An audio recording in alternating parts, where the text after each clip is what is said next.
একটি হাদিস শোনাই। এই যে আমরা মিম্বারে বসছি, এই মিম্বারটা এক সময় ছিল না। আল্লাহ রাসূল একটা মরা খেজুর গাছের উপর হেলান দিয়ে আল্লাহ রাসূল কথা বলতেন, বক্তৃতা করতেন, খুতবা দিতেন।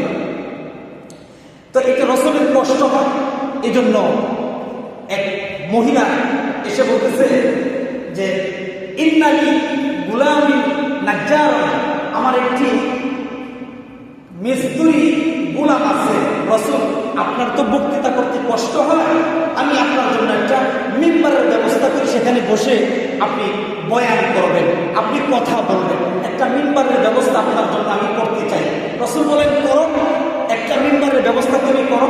পরের সপ্তাহে ওই মহিলা তার যে মিস্ত্রি গোলাম তার মাধ্যমে একটি মিম্বারের ব্যবস্থা করলেন।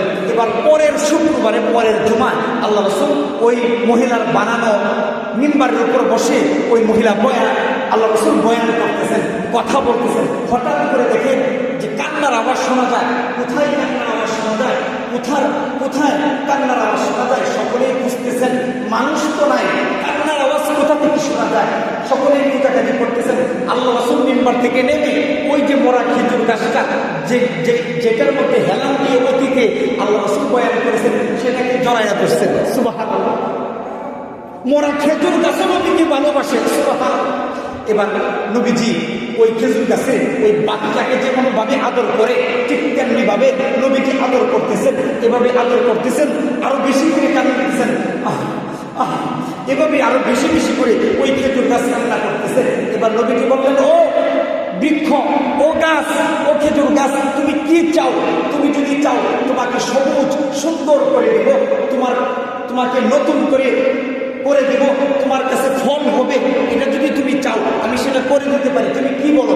বলতেছে না, ও রাসূল, রাসূল গো, আমি কিচ্ছু চাই না, আমাকে সজীবতা দেন সেটা আমি চাই না, আমার ভিতর ফল ফুলাদি হোক সেটা আমি চাই না গো নবী।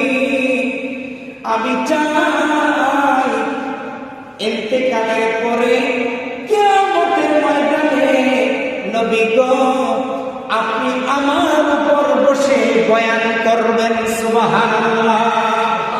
খেজুর গাছ হয়েও নবীজিকে ভালোবেসেছে। আমরা উম্মত হইয়া আমরা কেমন উম্মত হইলাম, নবীজির অনুসরণ অনুকরণ করতে পারি না।